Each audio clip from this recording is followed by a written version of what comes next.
प्यारे बच्चों, welcome to my channel Verma study 2020 बुकलाना।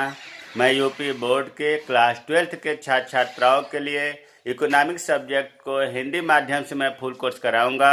यदि आप फुल कोर्स करना चाहते हैं तो मेरे चैनल को सब्सक्राइब कीजिए और बेल आइकन को प्रेस करना न भूलें, ताकि जो भी वीडियो मैं अपलोड करूं उसका नोटिफिकेशन आपको सबसे पहले मिल सके। प्यारे बच्चों, व्यष्टि अर्थशास्त्र समाप्त हो चुका है, समष्टि अर्थशास्त्र चल रहा है। चैप्टर दूसरा, राष्ट्रीय आय का लेखांकन। इसमें आज 15वां पार्ट है, 15वां वीडियो है। मैं मान रहा हूँ कि वीडियो की संख्या ज़्यादा है, लेकिन प्यारे बच्चों, मजबूरी है। बेसिक से लेकर के और पूरे राष्ट्रीय आय का चैप्टर अगर अच्छे ढंग से पढ़ा जाएगा तो वीडियो की संख्या गिनना ठीक नहीं है। और आज जो है हम लोग पढ़ेंगे शुद्ध राष्ट्रीय प्रयोज्य आय और सकल राष्ट्रीय प्रयोज्य आय के सवाल को हल करेंगे। अगर हम ये कहें कि राष्ट्रीय प्रयोज्य आय, तो राष्ट्रीय प्रयोज्य आय और शुद्ध राष्ट्रीय प्रयोज्य आय के सूत्र एक ही है। इनके पहले वीडियो में बताया जा चुका है, फिर भी एक बार मैं इनके सूत्रों को यहाँ याद दिला दूँ। देखिए, शुद्ध राष्ट्रीय प्रयोज्य आय, नेट नेशनल डिस्पोजेबल इनकम, जिसको हम NNDI कहते हैं, इसके 3 सूत्र बताया गया था, जो NDI का भी होता है। NNDI बराबर NNPFC, जिसको राष्ट्रीय आय कहते हैं, इसमें NIT शुद्ध अप्रत्यक्ष कर जोड़ा जाता है, और शेष विश्व से प्राप्त शुद्ध चालू हस्तांतरण। शेष विश्व से माइनस को, अगर अलग सवाल में ये नहीं दिया है, शुद्ध नहीं दिया है, तो फिर से माइनस को करेंगे तब शुद्ध निकलेगा। दूसरा सूत्र है NNDI बराबर, देखो पहले सूत्र से ही दूसरे सूत्र का निर्माण हो गया। NNPFC में जब हम NIT जोड़ते हैं तो NNPMP हो जाता है। FC में जब हम NIT जोड़ते हैं, शुद्ध अप्रत्यक्ष कर जोड़ते हैं, तो मार्केट प्राइस निकलता है, तो NNPMP हो गया। इन दोनों को मिलाने के बाद बाकी आगे की बात उतार दिया, प्लस शेष विश्व से प्राप्त शुद्ध चालू हस्तांतरण। तीसरा है NNDI बराबर GNDI माइनस मूल्य ह्रास। देखिए, इधर NDI निकालना है, नेट निकालना है, इधर ग्रास दिया हुआ है, तो ग्रास से नेट पर जाने के लिए डिप्रिसिएशन माइनस करते हैं। मतलब अगर GNDI मालूम है, ग्रास नेशनल डिस्पोजेबल इनकम मालूम है, तो उसमें से हम मूल्य ह्रास या घिसावट घटा देंगे, तो NNDI मतलब शुद्ध राष्ट्रीय प्रयोज्य आय मालूम हो जाएगा। और दूसरा है सकल राष्ट्रीय प्रयोज्य आय का सूत्र, grass national disposable income GNDI।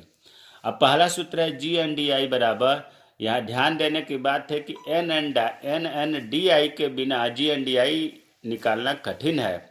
और NNDI में अगर हम देखो, ये नेट है और ग्रास निकालना है, बाकी तीनों चीज़ें सेम है, तो नेट से ग्रास पर जाने के लिए मूल्य ह्रास जोड़ते हैं, तो NNDI में मूल्य ह्रास जोड़ेंगे तो GNDI निकल जाएगा। दूसरा सूत्र है, अब देखो NNDI का जो ऊपर सूत्र बताया गया है, इसका विस्तृत कर दें, मूल्य ह्रास जोड़ दें, तो दूसरा सूत्र निकल जाएगा। इसका NNDI का सूत्र हमने लिख दिया, NNP@FC प्लस शुद्ध अप्रत्यक्ष कर प्लस शेष विश्व से प्राप्त शुद्ध चालू हस्तांतरण, और ये मूल्य ह्रास आ गया।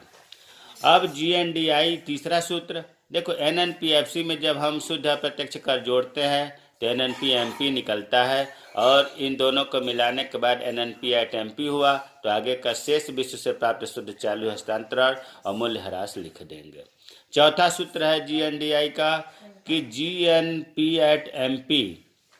GNP@MP में शेष विश्व से प्राप्त शुद्ध चालू हस्तांतरण जोड़ देंगे तो GNDI निकल जाएगा।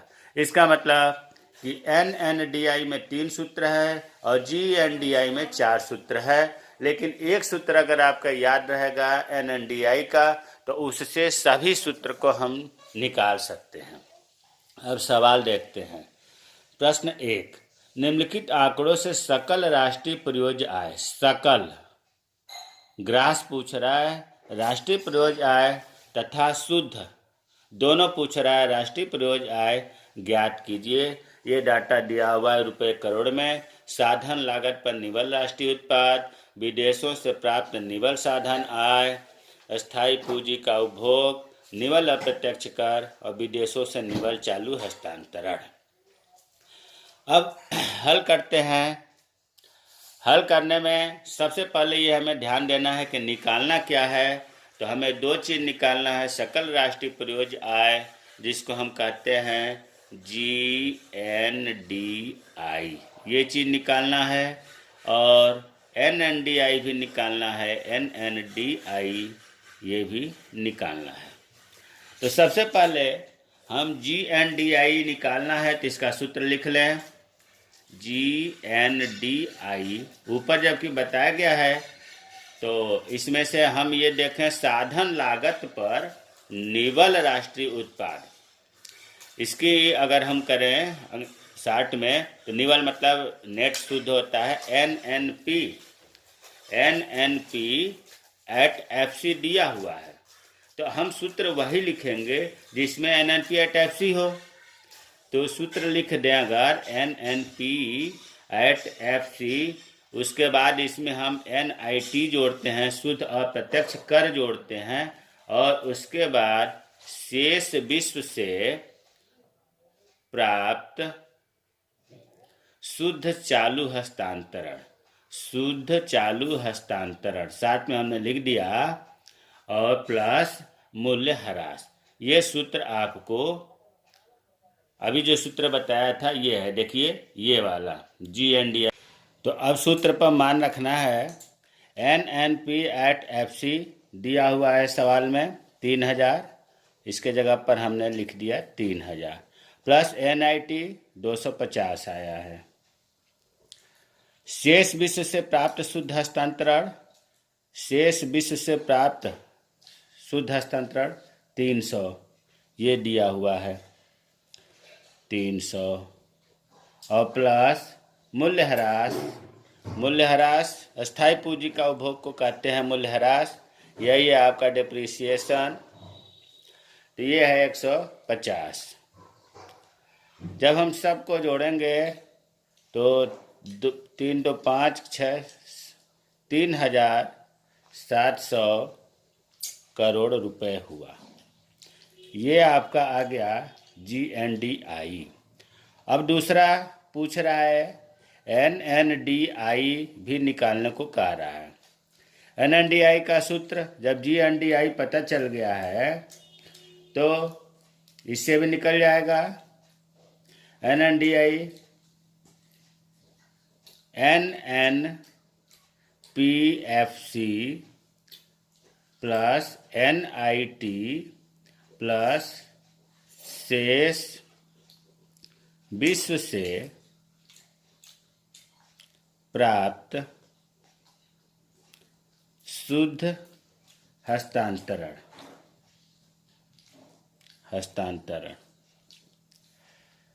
देखिए सूत्र 3 है, किसी भी सूत्र से प्रयोग किया, ऐसा नहीं कि एक ही सूत्र से हल होगा।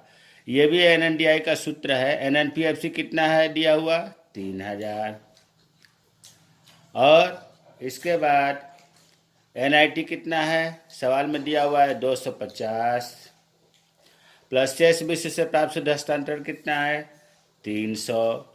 जब इसको जोड़ेंगे तो होगा 3550 करोड़ रुपए। दूसरा सूत्र लागू हो सकता है, NNDI बराबर GNDI पता था तो GNDI, देखो ग्रास पता है और नेट निकालना है, तो ग्रास से नेट पर जब जाते हैं तो माइनस डेप्रिसिएशन मूल्य ह्रास को घटाते हैं। तो GND कितना आया था 3700 करोड़ रुपए, और मूल्य ह्रास कितना है, मूल्य ह्रास 150 है, तो इसमें से जब माइनस करेंगे तो होगा 3550 करोड़ रुपए। देखिए इस सूत्र से भी आ गया, हल हो गया, GNDI पता था, और इस सूत्र से भी हल हो गया। दोनों में से किसी एक से, जिससे आपको सुविधा लगे उससे आप निकाल सकते हैं। तो हमारा कहने का मतलब यह है कि एक से अधिक सूत्रों के प्रयोग से हल हो सकता है, उत्तर सबका समान आएगा। अब दूसरे सवाल को देखते हैं। निम्नलिखित आंकड़ों से सकल राष्ट्रीय प्रयोज्य आय GNDI तथा शुद्ध राष्ट्रीय प्रयोज्य आय NNDI ज्ञात कीजिए। विदेशों से प्राप्त निवल साधन आय -10, राष्ट्रीय आय 1000, NIT 80। चौथा है विदेशों से निवल चालू हस्तांतरण 150 और अस्थायी पूंजी का उपभोग 150। अब इसमें भी सवाल में दोनों ज्ञात करना है, GNDI भी ज्ञात करना है और NNDI भी ज्ञात करना है। तो चलिए पहले GNDI ज्ञात करते हैं। सूत्र तो याद हो ही गया होगा, GNDI बराबर राष्ट्रीय आय जिसको NNP/FC कहते हैं, और इसमें जो है शुद्ध अप्रत्यक्ष कर जोड़ते हैं NIT और प्लस शेष विश्व से प्राप्त शुद्ध चालू हस्तांतरण। अब ये यहाँ नहीं बताया जाएगा कि शेष विश्व से प्राप्त शुद्ध चालू हस्तांतरण क्या है। शुद्ध दिया है, इसका मतलब कि आपको से माइनस को से नहीं निकालना है, या ऑलरेडी निकाल के दिया हुआ है। तो NNP/FC सवाल में कितना दिया हुआ है? NNP/FC दिया है 1000।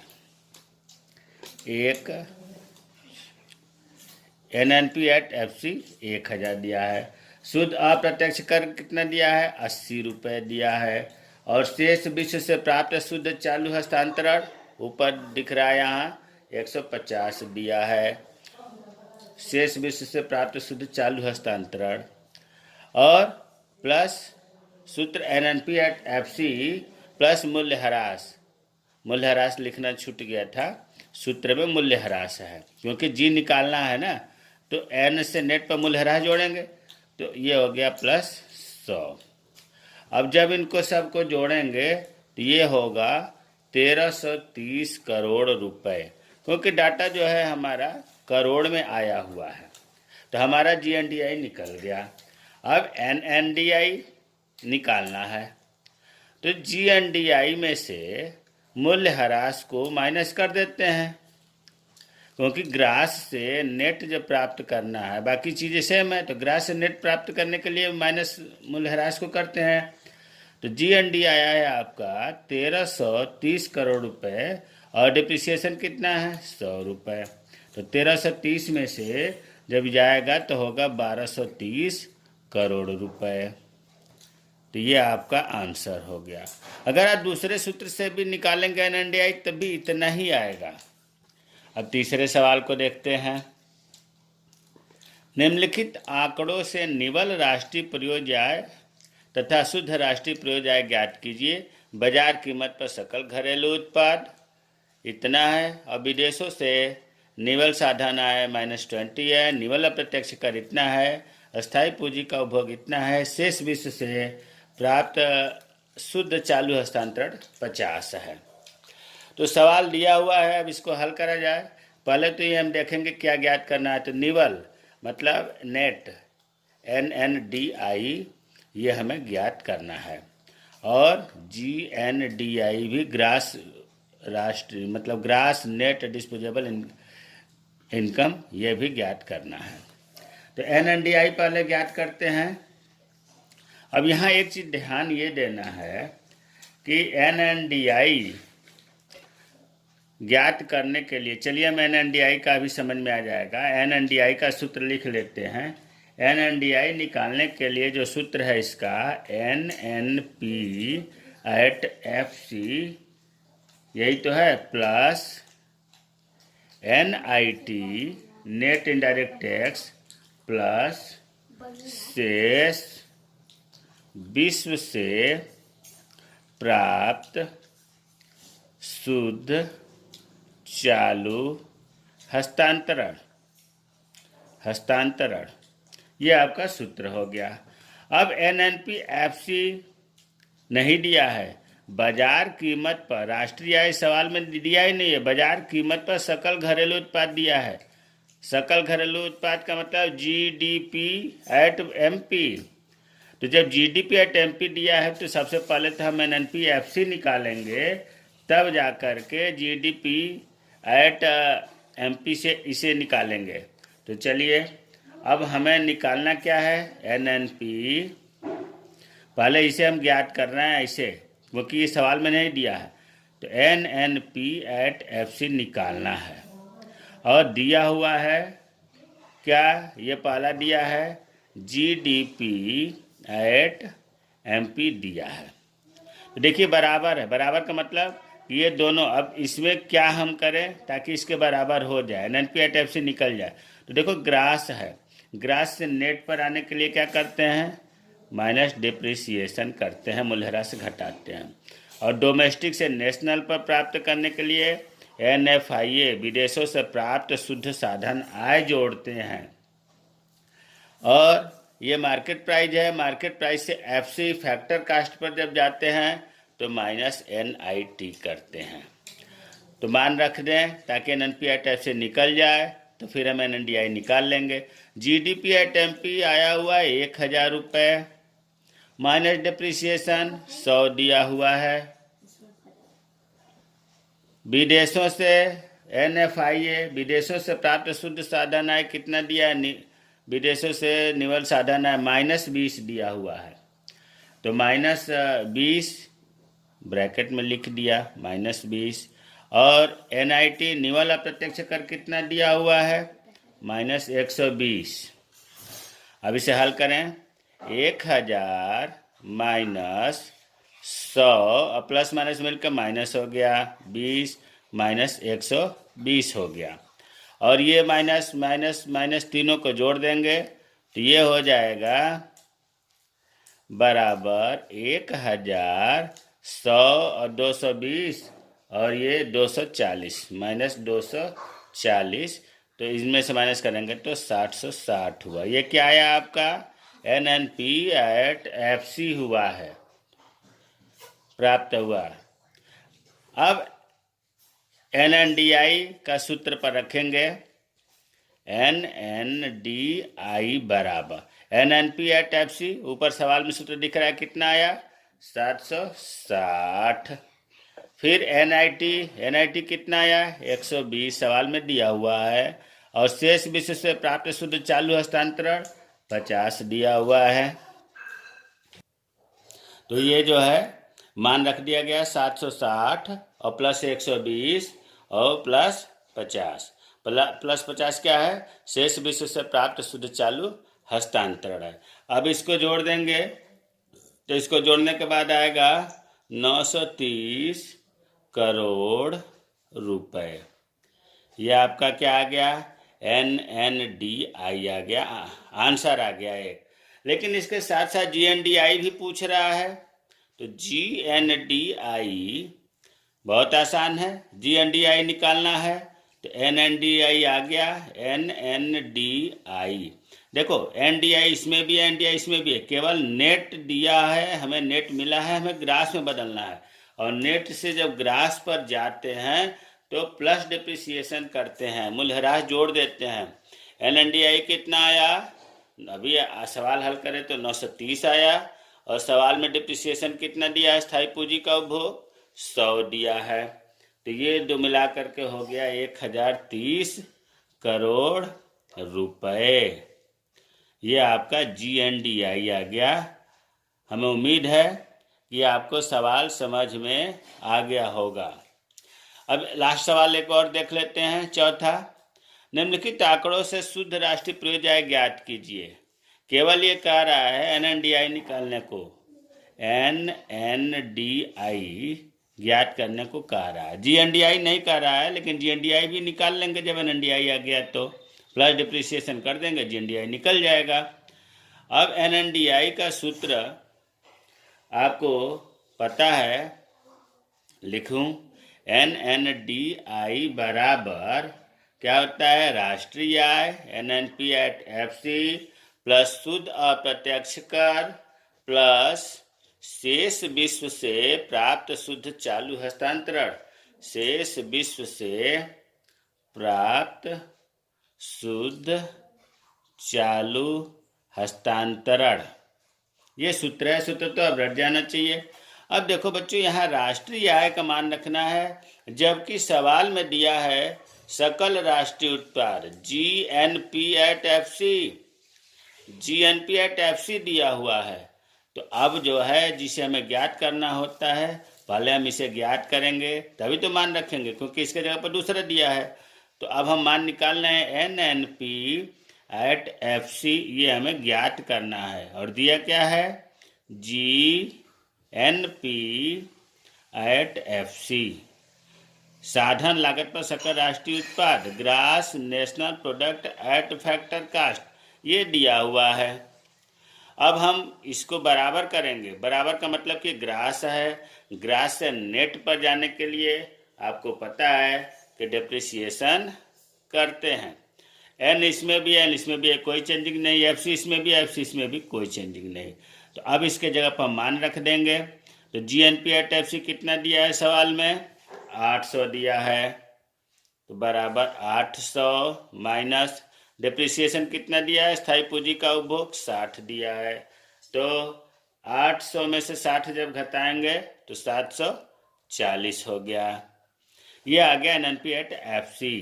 अब हम मान रख देंगे NNDI बराबर NNP एट FC कितना आ गया, 740।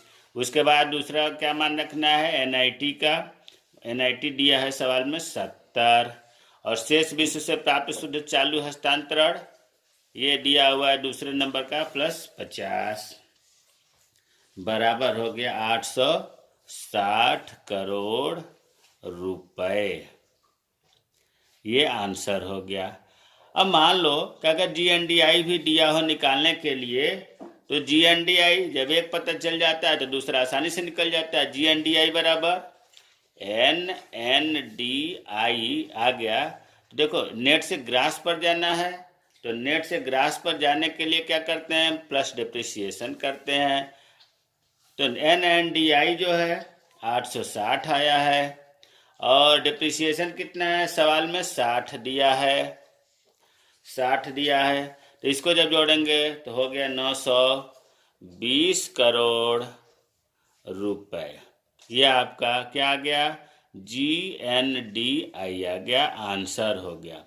तो मुझे उम्मीद है कि राष्ट्रीय प्रयोज्य आय से संबंधित कैसा भी सवाल हो, वो NNDI हो या GNDI हो, समझ में आ गया होगा। अगर कहीं कोई दिक्कत है, समझ में नहीं आ रहा है, तो कमेंट बॉक्स में कमेंट करें, मैं रिप्लाई जरूर करूंगा। इसीलिए प्रत्येक टॉपिक का अलग अलग वीडियो बनाया गया ताकि आपको कन्फ्यूजन ना हो। NNDI और GNDI खूब पूछा जाता है, बहुत ही ईजी है। हमें जहाँ तक उम्मीद है कि आपको कोई डाउट नहीं रहना चाहिए। अगर नहीं समझ में आए तो फिर भी आप कमेंट बॉक्स में कमेंट करें, मैं रिप्लाई जरूर करूँगा। जय हिंद, जय भारत।